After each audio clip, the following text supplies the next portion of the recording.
Estábamos hablando la semana pasada del maná en el desierto, hablamos ampliamente de maná y lo pusimos en relación con qué capítulo del Evangelio, San Juan 6. Y yo creo que ustedes entendieron perfectamente después de la clase de la semana pasada, cuando los judíos le piden a Cristo un signo después que le había dado de comer a 5.000 personas. Van a entender ustedes, después que, o entendieron ustedes después que vieron la clase de la semana pasada, el discurso de Juan 6, cuando Jesús le dice a los judíos: los padres de ustedes comieron el maná que baja del cielo y se murieron. El que coma de este pan vivirá para siempre. Yo soy el pan vivo que ha bajado del cielo. Por eso que Jesús en Juan 6 se pone en relación con Éxodo 16. Por eso tenemos que entender las Sagradas Escrituras. Acuérdense, si en su casa lo pueden volver a leer, relacionar Éxodo 16 con San Juan 6. Muchísimos padres de la iglesia hablaron del maná en el desierto. San Juan Crisóstomo, en el libro Ut Supra, dice: nada más opuesto a la razón que decir que esto como si no hubiese hecho ningún prodigio. Cuando tenían un milagro ante los ojos y no le permite al Señor que elija la clase de milagro que quiera hacer, sino que lo quieren obligar a que no haga ningún otro que no sea aquel que se hizo en beneficio de sus padres. Por eso añade: nuestros padres comieron maná en el desierto. Está hablando de los judíos cuando le dicen a Jesús: ¿qué milagro tú vas a hacer para probarnos que tú eres el profeta que esperamos? También dice San Juan Crisóstomo: habiendo hecho muchos milagros en Egipto, en el Mar Rojo y en el desierto, solo hacen mención de este, porque era el que deseaba más por la tiranía del vientre. Y no dicen que Dios hizo esto para que no parezca que lo comparan con Dios. Y no citan a Moisés para que no se crean que lo humillan a Jesucristo, sino que adoptan el término medio diciendo: nuestros padres comieron el maná. Eso es lo que sabe. Todo esto se refiere a San Juan Crisóstomo cuando los judíos enfrentan a Cristo después de la multiplicación de los panes. ¿Por qué? Porque los judíos entendieron que cuando Jesús da de comer a los panes, ¿a quién se está Jesús queriendo asemejar? A Moisés. Nosotros nos perdemos eso porque no conocemos la Escritura como lo conocen los judíos. Cuando los judíos vieron a Cristo dando pan, dijeron: este se quiere asemejar a Moisés. A Moisés. San Agustín dice: Jesús nuestro Señor hablaba de sí de tal modo que se hacía superior a Moisés, porque Moisés nunca se había atrevido a decir que daría una comida que no concluiría jamás. Sabía aquella gente todo lo que había hecho Moisés, y sin embargo querían ver cosas mayores. De modo que casi pueden entender que decían al Señor: tú ofreces un alimento que nunca se acaba, y sin embargo nada haces de lo que hizo Moisés, porque aquel no nos dio panes de cebada, sino maná bajado del cielo. Ese era el conflicto de los fariseos con Jesús, que, como digo, nosotros pues nos perdemos el sentido porque no entendemos el Éxodo. Por eso es importante conocer el Éxodo, no para sacar doctrina de estos libros que ya Jesús es la plenitud de la doctrina y lo supera, sino para poder entender. Yo estoy seguro que después que ustedes entendieron este versículo del Éxodo, pueden entender muchísimo mejor el Evangelio de San Juan. Y así podemos ver, vamos viendo con todo lo que estamos viendo, sobre todo el Éxodo, que se acuerdan que dijimos que era qué cosa. ¿Se recuerdan que yo dije que era el Éxodo? El Evangelio del Antiguo Testamento, el Evangelio del Antiguo Testamento. Después de el capítulo 16, vemos el capítulo 17. Dice: toda la comunidad de los israelitas partió por etapas del desierto de Sin, según la orden del Señor, y acampó en Refidín, donde el pueblo no encontró agua para beber. El pueblo disputó con Moisés y dijo: danos agua para beber. Moisés le respondió: ¿por qué disputan conmigo? ¿Por qué tientan a Yahvé? Pero el pueblo cediendo murmuraba de Moisés: ¿por qué nos has sacado de Egipto para matarnos de sed a nosotros, a nuestros hijos y a nuestros ganados? Entonces Moisés clamó al Señor y dijo: ¿qué puedo hacer con este pueblo? Por poco me apedrean. Yahvé respondió a Moisés: pasa delante del pueblo, toma contigo a algunos de los ancianos de Israel, lleva también en tu mano el cayado con que golpeaste el río y vete. Yo estaré allí ante ti, junto a la roca de Horeb. Golpea la roca y saldrá agua para que beba el pueblo. Moisés lo hizo así a la vista de los ancianos de Israel, y llamó a aquel lugar Masá y Meribá, a causa de la disputa de los israelitas y por haber tentado a Dios diciendo, ¿está Dios con nosotros? El Señor añada bendición a su santa palabra. Estamos viendo lo mismo de siempre, que lo vimos la clase, 2 clases atrás, cuando hablamos de qué cosa, de la murmuración, el deporte favorito de Israel. Y yo digo, jugando el deporte favorito de Israel, pero la murmuración, ¿de qué ustedes creen? A veces alguien acerta, ¿de qué ustedes creen que nace la murmuración? Por allá atrás lo dijeron. La murmuración nace de falta de fe. La murmuración nace de falta de fe.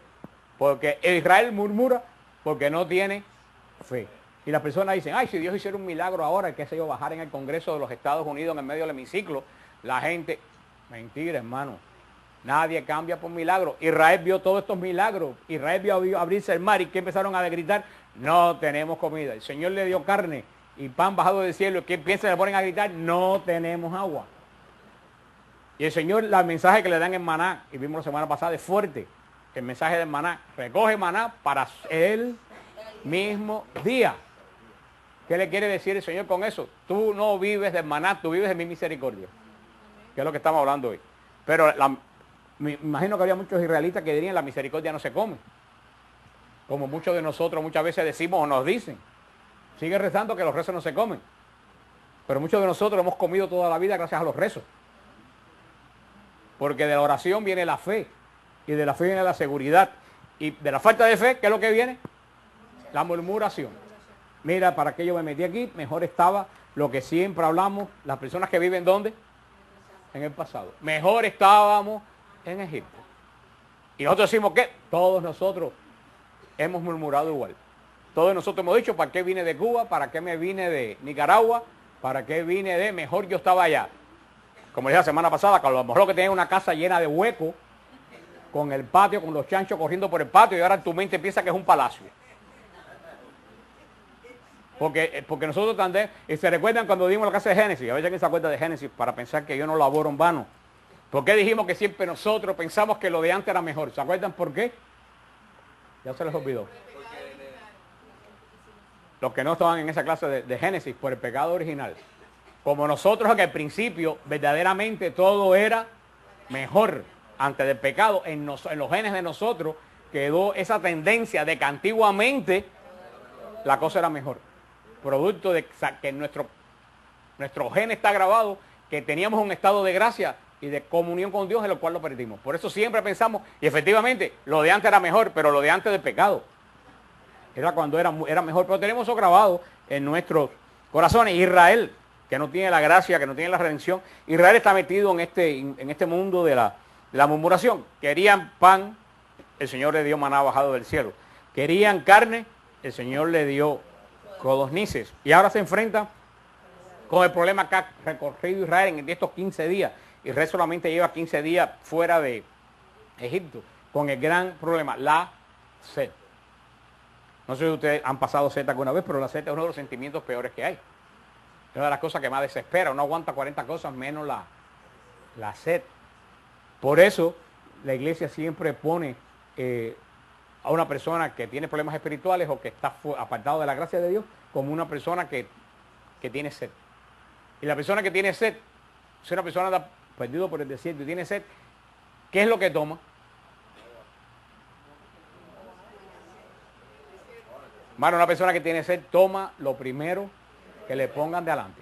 Si es un agua sucia, un agua sucia. ¿Cuánta gente se ha muerto viniendo en balsa de Cuba porque toman el agua salada? Y ellos saben que el agua salada les va a parar los riñones y sin embargo se la toman. Porque la desesperación te lleva a tomar lo primero. Y así le pasa a una persona que está seca espiritualmente. Una persona que está seca espiritualmente toma la primera basura que le presentan. Santería, nueva era, cualquier cosa es lo primero, porque está sedienta. Y lo primero que se encuentra, aunque no le... Y ese es lo que el Señor dice místicamente a través de todo el Éxodo. Esa gente que toman de esas cosas, que le pasa como Israel cuando tomaba del agua salada. Israel tomaba del agua salada, ¿y qué le pasaba después? No, tenía más sed. Esa agua le daba más sed. Y eso es lo que le pasa a las personas que siempre están tomando en charco. Por eso dice el profeta Ezequiel, han dejado el agua viva para tomar de charcos de fango. Y por eso nunca se les quita la sed. Hay personas, inclusive dentro de la iglesia, que siempre tienen sed. Pero siempre tienen sed no porque quieren más de Dios, sino tienen sed porque siempre están tomando de charco, de basura. Están tomando. Y todo este camino de Israel es un camino espiritual que todos nosotros estamos haciendo. Y lleno de sed, claman a Moisés. Y por lo menos si le dijeran, Moisés, tenemos sed, es normal que le dijeran al jefe, tenemos sed. Pero ¿qué es lo? Vuelven a la murmuración. Antiguamente estábamos mejor. ¿Por qué nos sacaste de Egipto para morirnos en él? O sea, fíjate que no solo es que le piden agua, sino que recriminan a Moisés por haberlos liberado. Esto viene desde el principio del libro del Éxodo. El Señor, la gente se queja a Moisés y Moisés se queja al Señor. Y verdaderamente es tremendo lo que le dice a Moisés. Y verdad que a veces uno le da risa cuando ve la desesperación de Moisés, que le dice, Señor, ¿qué puedo hacer con esta gente si casi me apedrean? Mira tú a qué punto habrá llegado que Moisés dice, esta gente prácticamente me han apedreado. Y dice el Señor, pasa delante del pueblo y toma contigo ancianos de Israel. ¿Y qué le dice que tome? Lo que hemos visto que ha acompañado a Israel todo el camino, el cayado, que no es una vara mágica, que se recuerdan que simboliza el cayado, el poder de Dios. Y le dice, dale a la roca y de la roca saltará agua para que beba el pueblo. Dice Moisés, así lo hizo a la vista de los ancianos de Israel. El Señor saca agua de una peña. ¿Y cómo se llama esta peña? La peña del Horeb. De ahí viene la canción. Cristo es la peña del Horeb que está brotando. Vamos a ver por qué decimos que Cristo es la peña del Horeb. Porque el libro de los números, y aquí hay una enseñanza tremenda, pero el libro de los números nos va a aclarar un poco más, porque los números relatan lo mismo que estamos leyendo ahora, pero de una forma más, nos da la sustancia de lo que pasa aquí para poder entender qué le pasó a Moisés. Y eso está en el libro de los números, capítulo 20. Vayan a números, después de Éxodo, siguen a Levítico, Deuteronomio, y después números. Números 20. En números 20, se encontraron el libro de los números, capítulo 20, dice, los israelitas, toda la comunidad llegaron al desierto, sin el mes primero, y todo el pueblo se quedó en Cadés. Allí murió María y allí la enterraron. No había agua para la comunidad, por lo que se amotinaron contra Moisés y contra Aarón. El pueblo protestó contra Moisés diciendo, ojalá hubiéramos perecido igual que perecieron nuestros hermanos delante de Yahvé. ¿Por qué has traído a la asamblea de Yahvé este desierto para que muramos en él nosotros y nuestros ganados? ¿Por qué nos has subido de Egipto para traernos a este lugar pésimo, un lugar donde no hay sembrado, ni higuera, ni viña, ni ganado, y donde no hay ni agua para beber? Moisés y Aarón dejaron la asamblea y se fueron a la entrada. Y aquí sigue diciendo, y vemos en el versículo 11 la clave de lo que le pasa a Moisés. Y Moisés alzó la mano y golpeó la peña con su vara 2 veces. Y el agua brotó en abundancia y bebió la comunidad y su ganado. Dijo Yahvé a Moisés y a Aarón, por no haber confiado en mí y reconocido mi santidad entre los israelitas, les aseguro que no guiarán esta asamblea hasta la tierra que les he dado. Estas son las aguas de Meribá, donde protestaron los israelitas contra Yahvé y con las que él manifestó su santidad. Fíjate lo que sucede aquí. Moisés da la roca y ¿qué le dice Dios? Por no haber confiado en mí y reconocido mi santidad ante los israelitas, les aseguro que no guiarán a esta asamblea a la tierra que yo les doy. Aquí Moisés pierde la entrada a la tierra prometida. Ustedes dirán, bueno, ¿qué sucede aquí? Yo alguna otra vez, sobre todo cuando daba clase de bautismo, lo expliqué. Todo está, hermano, en una cosa que le hemos pasado por arriba y nosotros no la hemos visto. ¿Por qué Moisés? Fíjate qué cosa tan grande. Moisés, que es el libertador de Israel. Moisés es el que abrió el mar en 2. Moisés, que es el que bajó el maná del cielo. Moisés, que fue el que le dio la peña. Algo hizo Moisés aquí que le perdió el poder entrar a la tierra prometida. Por eso Moisés no va a entrar ni a Aarón a la tierra prometida. Moisés va a ver la tierra prometida de lejos y va a morir cuando ve la tierra prometida de lejos. Mira tú, ¿y qué cosa fue lo que? Tú sabes que está en el versículo 11, está la respuesta. Moisés le dio 2 veces a la roca. El Señor no le dijo que le diera 2 veces a la roca. El Señor le dijo, dale a la roca. Dale a la roca, solamente, dale. Eso es singular, dale a la roca. Moisés le dio y después le volvió a dar. Y eso que perdió a Moisés es lo que lo pierde a todos ustedes y a mí también. Porque todos ustedes y yo somos como Moisés. Moisés dio la primera vez porque Dios lo mandó a darle a la piedra. Y Moisés dio la segunda vez por si acaso. Y ese por si acaso perdió a Moisés. Y esto no está haciendo chiste. Esto es lo que dice la palabra de Dios. Moisés dio la segunda vez porque no creyó que la primera vez era suficiente. Y aquí tenemos un dilema. Por un lado, definiendo un poco a Moisés.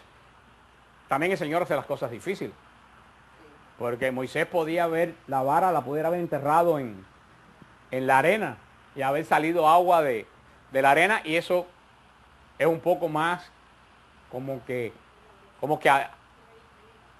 te da un poco de esperanza de que poniendo la vara en la arena salga el agua. El Señor no manda poner la vara en la arena, el Señor manda que le dé a una roca inmensa, una roca.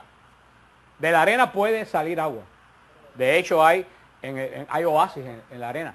Pero de una roca, del centro de una roca compacta, no puede salir agua. Así que por un lado vemos lo que manda el Señor y lo que recibe Moisés. Moisés, parece que a Moisés, yo poniéndome en el lugar de Moisés, me imagino que Moisés dio y dijo, yo no estoy muy seguro que de aquí vaya a salir. Yo estoy seguro que eso es lo que debe haber pasado. Y Moisés le dio y perdió la promesa de Dios. Ahora, ¿por qué el Señor hace que le dé una roca? Porque el Señor quiere que toda la gloria sea para Él. Si Moisés pone el bastón en la arena y sale agua, que es lo primero que hubieran dicho, ahí había salen los científicos, ahí había un manantial, y Moisés lo único que hizo fue pincharlo. Ya no hay ninguno hecho milagroso de Dios, es que Moisés tenía una instrucción para poder encontrar, como dijeron en Lourdes cuando Bernadette abrió hueco, que salió manantial. No, como estaba al lado de un río, seguro que ella metió la mano en uno de los afluentes subterráneos del río y salió el agua. El agua. Siempre la gente le quiere quitar la gloria a Dios. Para que no haya duda, para que toda la gloria sea de Dios y ningún científico venga a decir, Moisés pinchó una vena de agua, el Señor le dice, dale a la roca. Ahí no hay nadie que científicamente pueda demostrar que de una roca sale agua. O sea, por un lado vemos cómo el Señor es celoso de su gloria. Por otro lado vemos la prueba difícil que se le pone a Moisés. Porque a Moisés se le pone una prueba muy difícil. Pero si Moisés vio derrotar el faraón por medio de la vara que el Señor le había dado. Si Moisés vio abrirse el mar rojo, un hecho imposible, por la vara que el Señor le había dado. Si Moisés vio bajar maná del cielo por el poder que Dios le había dado. ¿Por qué Moisés va a dudar que el Señor no puede sacar agua de una roca? Por lo que fuera, Moisés era humano, pero Moisés precisamente, y aquí es donde entramos el gran problema de todos nosotros, al que mucho se le da, mucho se le exige. Y tú sabes que a ustedes y a mí se nos ha dado más que a Moisés. Y a ustedes y a mí se nos va a exigir más que a Moisés. Porque Moisés no ha visto la obra que hizo Cristo. Y nosotros la hemos visto. Moisés no vio la misericordia de Cristo resucitado y nosotros lo hemos visto. Si a Moisés se lo juzgó con dureza, ten cuidado de nuestra incredulidad. Cuando empezamos a pensar, no, esto está muy difícil, Dios no puede intervenir aquí. Hermano, si Dios sacó agua de una roca, Dios puede intervenir en cualquier aspecto de tu vida que parezca imposible que pueda solucionarse algo. ¿Tú sabes por qué en tu vida no se soluciona, en la mía muchas cosas? Por lo mismo que le pasó a Moisés. Porque no tenemos fe de que el Señor pueda en una situación desesperada poner su mano. Y sencillamente, por culpa, lo mismo que hizo Moisés lo hacemos nosotros, por si acaso. Hermano, Dios no es Dios de por si acaso. Dios es Dios de obediencia. Y yo lo veo entre las mismas gente que están crecidos en el Espíritu. Y tú lo ves cuando hay oración y una persona viene para que esta persona ore por ti. Si no descansa en el Espíritu, se pone con la otra que está aquí. Porque ellos lo que quieren es ellos quieren una seguridad física de que Dios está haciendo algo. Las personas que vienen, no, yo quiero que fulano que ore por mí. Yo digo, no, esa fulano no ora por ti. Porque la obra no es de fulano, la obra es del Señor. Si tú quieres que fulano ore por ti, es porque tú piensas que fulano es el que puede hacer la obra del Señor. Hay que tener cuidado con esas cosas, sobre todo en los grupos de oración. Que se creen todos esos auras alrededor de las personas que fulano tiene un don de tremendo y que sana es Cristo.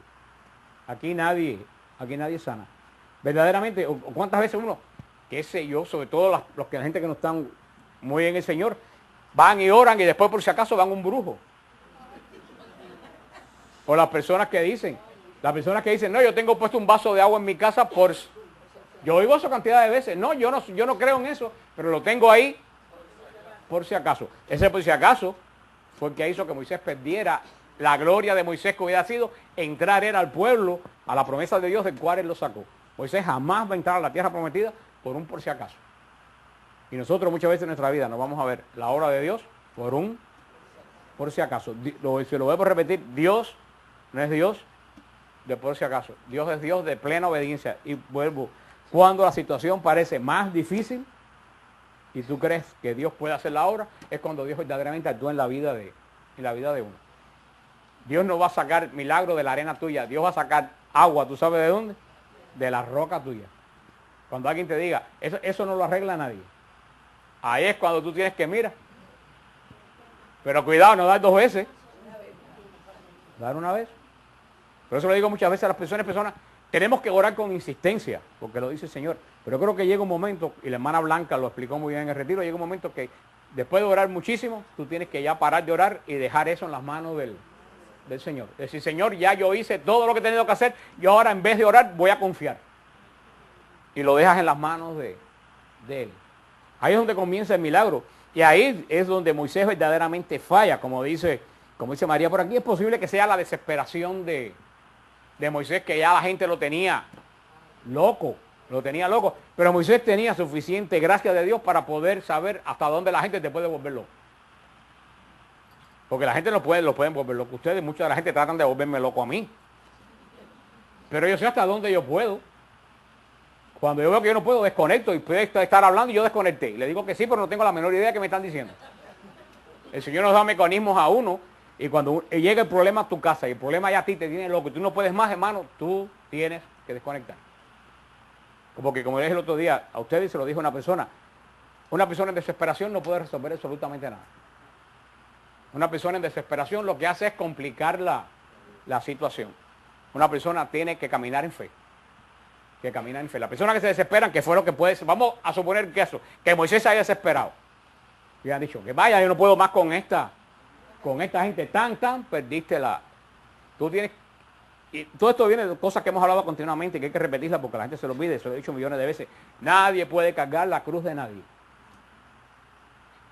Dios te da fuerza para cargar tu cruz, de más nadie. Ni de tu hijo, ni de tu padre, ni de tu madre. Dios te da a ti tu cruz. La cruz de tu hijo la carga tu hijo. Y la cruz de tus padres la carga tus padres. Y la cruz de tu hermano la carga tu hermano. Tú tienes solamente fuerza para cargar tu cruz. Cuando tú quieres cargar tu cruz y cargar la cruz del otro, te hunde. Y por eso nos hundimos, por eso nos desesperamos. Tú tienes que ayudar a todo el que tú puedes ayudar, pero la cruz del otro es de él. Y el Señor le da fuerza a él para cargar la cruz. El Señor te da a ti fuerza solamente para... Es como una persona que levanta pesa y solamente puede levantar 100 libras de pesa y quiere levantar 200. Termina con un músculo zafado, termina incapacitado para hacer ejercicio por 6 meses.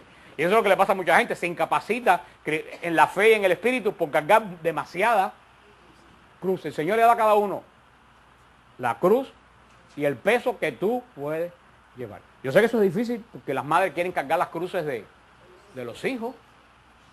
Y es terrible eso, pero cuando una madre carga la cruz del hijo, primero deja al hijo sin la cruz y deja al hijo con más libertad para hacer más desastre y para hacer más sinvergüencería. Tú tienes que decir, Señor, no decir si yo dame fuerza para llevar mi cruz, porque el Señor siempre te da fuerza para llevar la cruz. Tú tienes que decir, Señor, dame discernimiento para no cargar la cruz de los demás.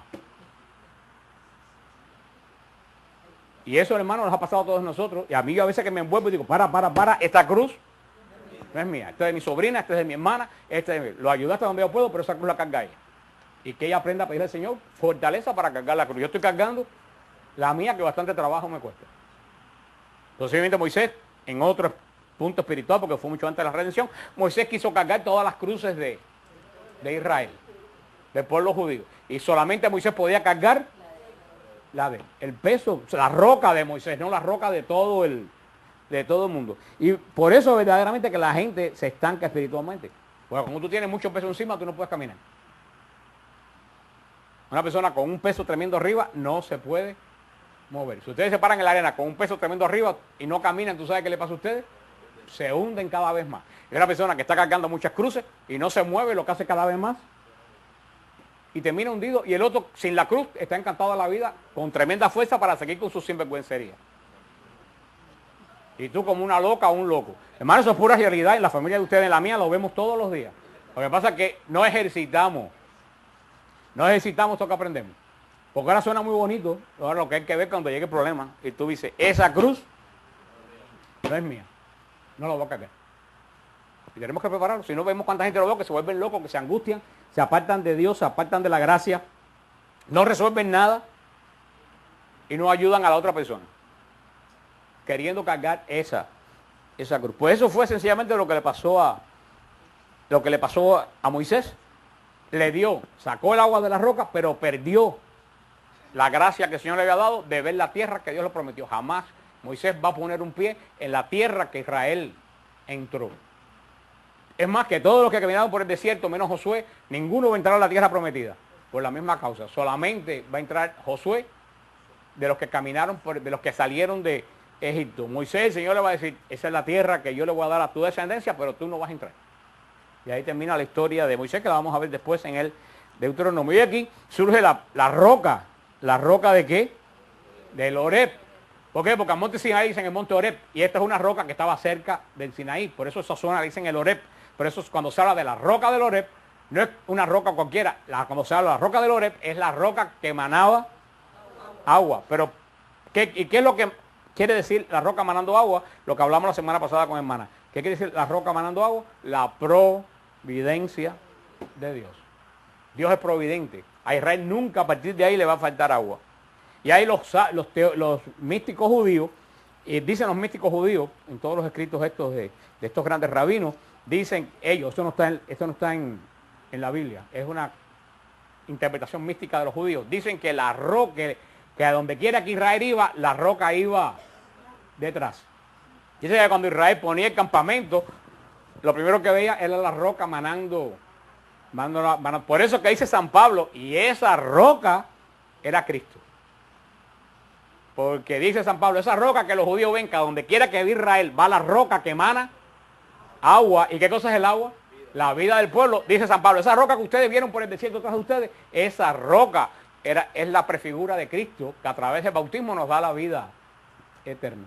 Y por eso la canción Cristo es la roca del Horeb. Cristo es la roca que siempre mana agua. Y a la vez que emana agua en el desierto, la persona tiene garantizada la vida. Ahora, por eso ustedes ahora van a entender un poco mejor cuando se canta esa canción.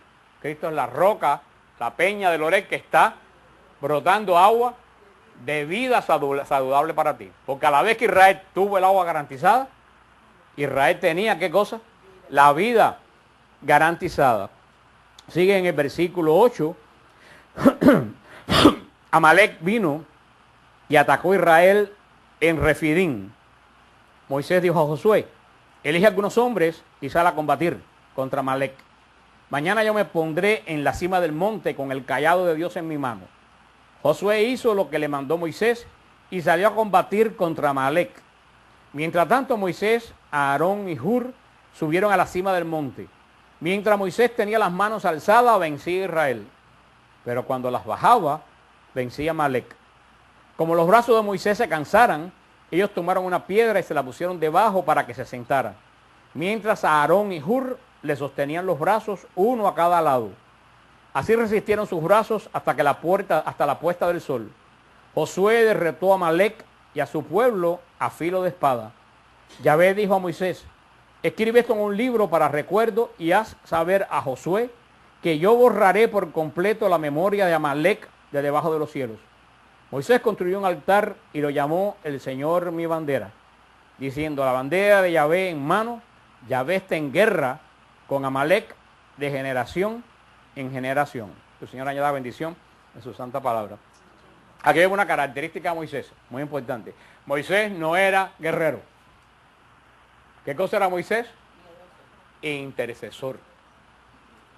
Moisés, y esto es muy importante, Moisés no era guerrero.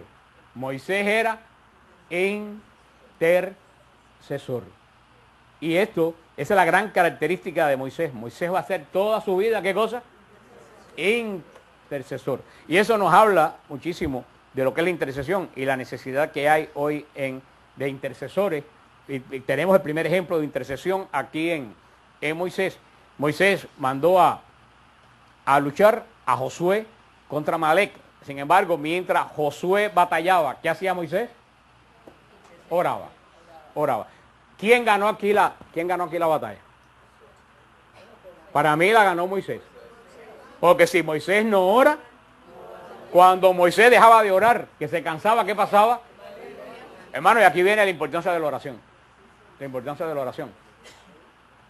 Yo no hago ningún retiro, ni hago absolutamente nada sin no saber que hay 3 o 4 monasterios de clausura que están orando por mí.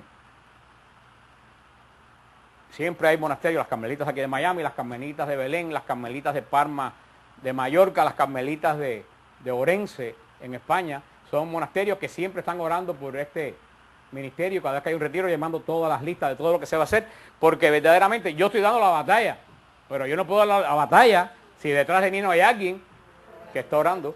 Y más importante que lo que yo hago aquí es lo que esas mujeres están haciendo por mí. Y eso es porque después del Concilio Vaticano la Iglesia como que despreció un poco la labor de las personas de vida contemplativa. Y hasta no hace mucho, cuando quisieron llevar a las carmelitas descalzas de aquí de Miami a la Inmaculada Concepción de Jayalía, a una casa que está al fondo de la iglesia, unas personas muy comprometidas con la iglesia dijeron que quieren hacer esas mujeres aquí que no hacen absolutamente nada.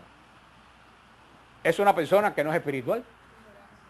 No es ignorancia, es que no es espiritual. Es una persona que se secó. Es como la arena donde no hay peña que brota agua. Porque no se puede dar cuenta que esas mujeres hacen muchísimo. Esas mujeres están orando para que nosotros que estamos actuando podamos tener la victoria. Y la iglesia necesita que nunca se extinga de la iglesia y después del concilio por poco se extingue la vida consagrada. Gracias a Dios que la vida consagrada está volviendo. Hay muchísima gente joven entrando a la vida consagrada.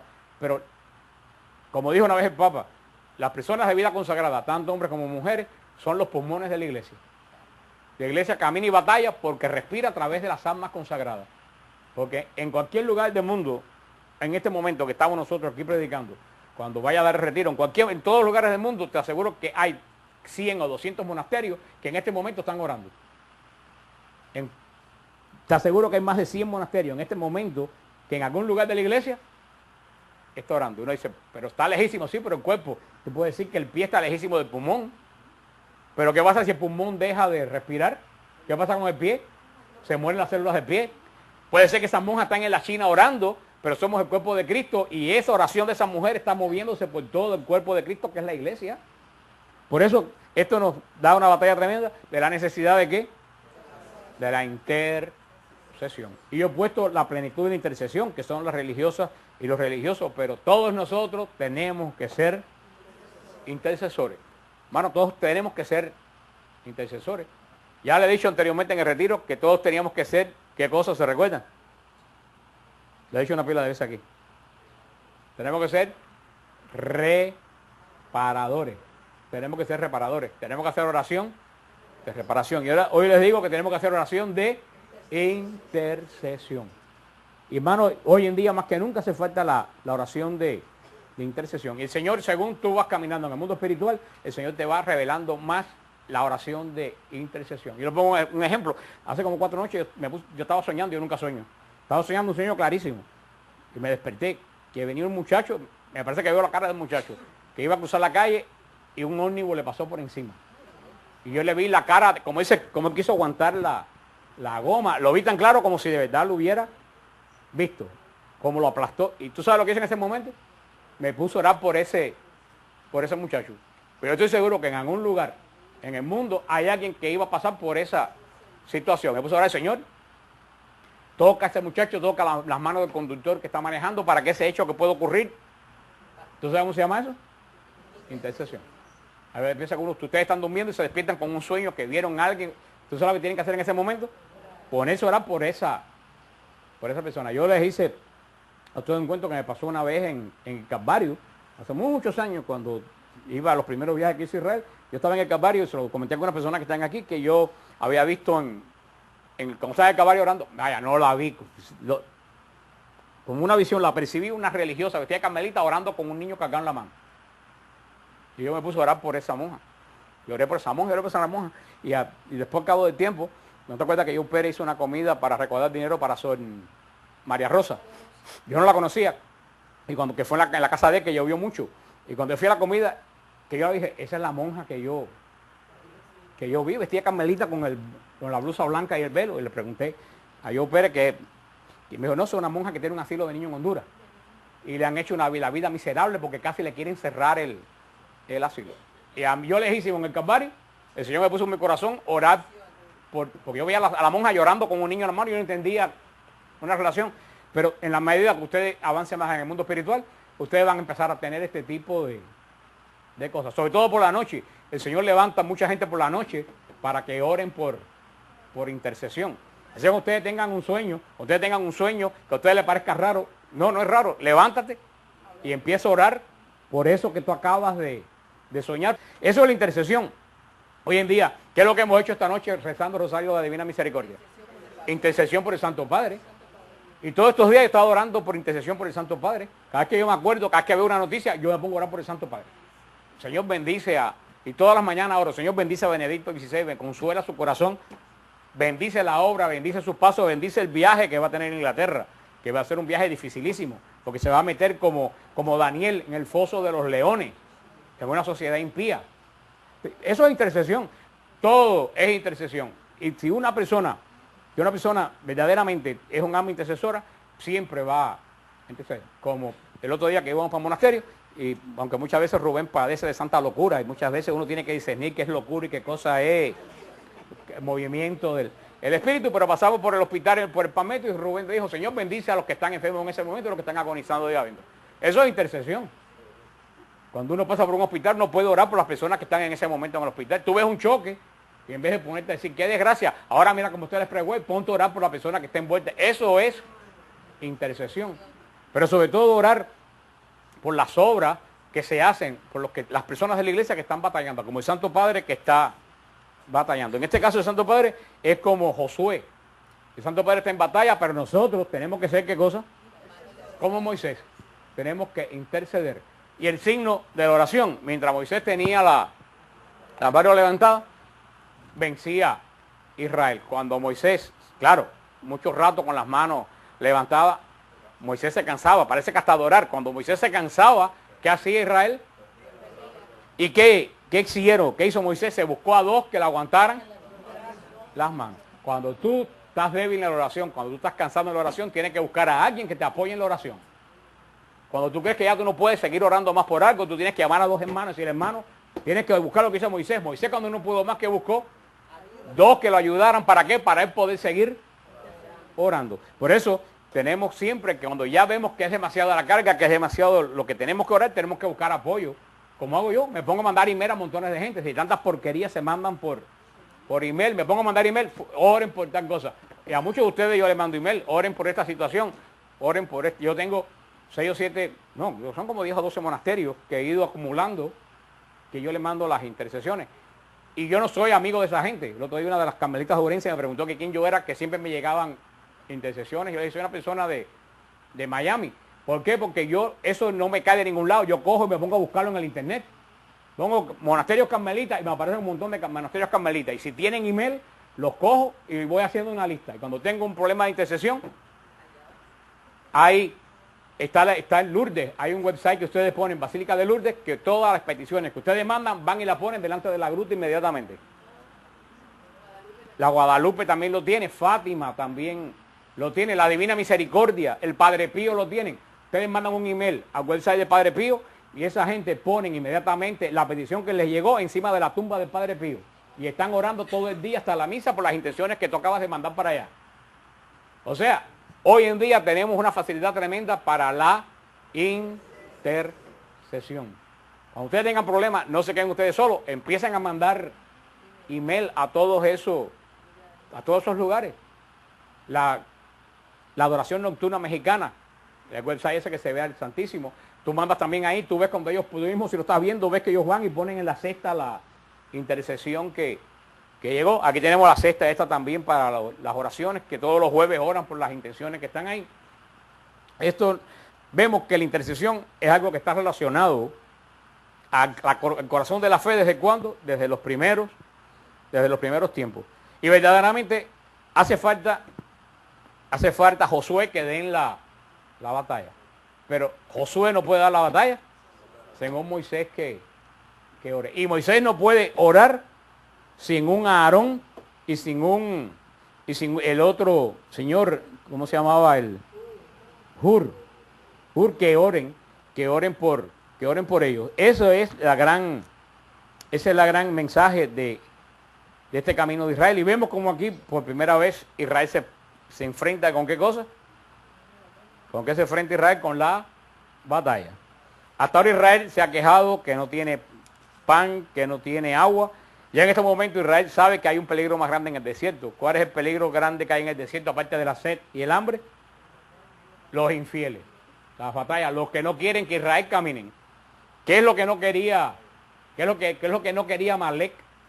Amalek no quería que Israel siguiera caminando. Y por eso el pueblo de Dios tuvo que dar la batalla contra Amalek. Vamos a ver durante el camino del desierto cuántos obstáculos va a tener Israel. Vamos a ver que cuando Israel va a entrar a la tierra prometida, que se encuentra en el medio del camino, Jericó.